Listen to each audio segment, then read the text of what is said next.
Hey guys, Min here with another tutorial for Paper Sweeties.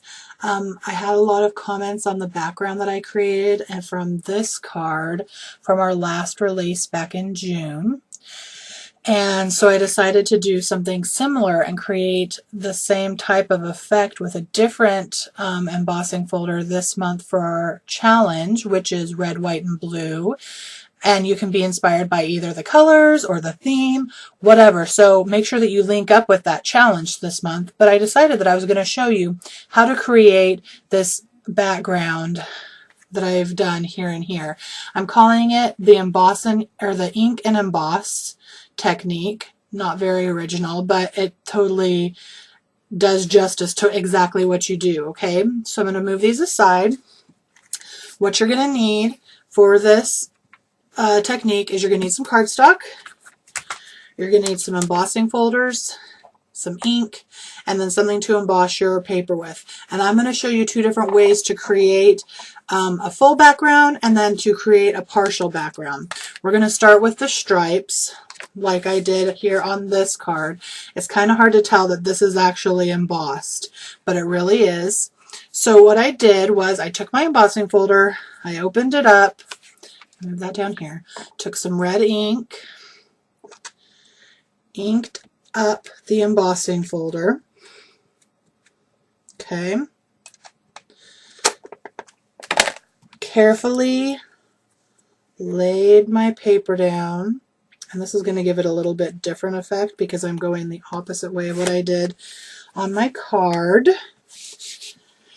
Then I'm going to, sorry, I went off camera there for a second, sandwich it here in between my pads, and I'm going to run it through my embossing machine.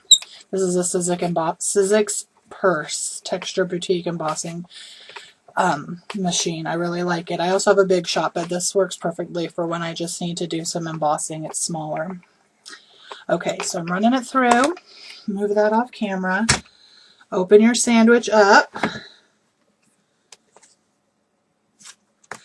and carefully take it off. As you can see, I did not get ink everywhere, so it kind of gives it a really fun distressed feel. So that is all you have to do. And then you can wipe this off with a baby wipe. I'm probably going to go run mine under some water and do some soap and water scrubbing. And I'm going to move this off because I want to show you how to do something a little bit different with this technique. And this time, I'm going to get my paper. Sorry, trying to be organized about this. We're going to do the stars, and we're going to use some blue ink. And instead of doing it everywhere, I'm going to kind of just do a little bit. So more patchy than the red was. Lay this on there carefully. Going to go this way this time. Sandwich it in between my folders. And I know you can't really tell, but I'm like gripping this with dear life as I do this. For dear life, I guess, is the appropriate way to say it. Just so that it doesn't move. Okay, run this through my machine. Sorry that everything's moving so sporadically.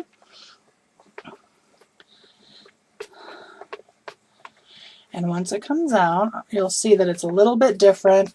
It's a little bit more distressed. The red kind of showed that too, unfortunately. But so there you see, I have just some specific inking. And so this gives it a little bit more random feel, and you could add stuff here, like you could put your little sentiment across here, you know what I mean? So just, there are options. You don't have to always ink the whole folder and run the whole folder through. So let me get the red one back up here. So I've got my two ink and embossed panels there. And let's bring back the cards so that you can see what I did for my final projects.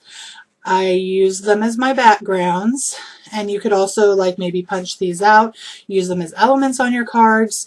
Hopefully you take some time to play around with this technique, and if you do and you use red, white, or blue, then I hope that you link it up with our challenge at Paper Sweeties this month, and I hope that you use Paper Sweeties products too. I think that that's all for me today. Give me a comment down below if you have any questions about this, but it's really a quick and easy way to add some texture to your cards in a way that's a little bit different from the norm. Until next time, hugs and happy stamping, friends.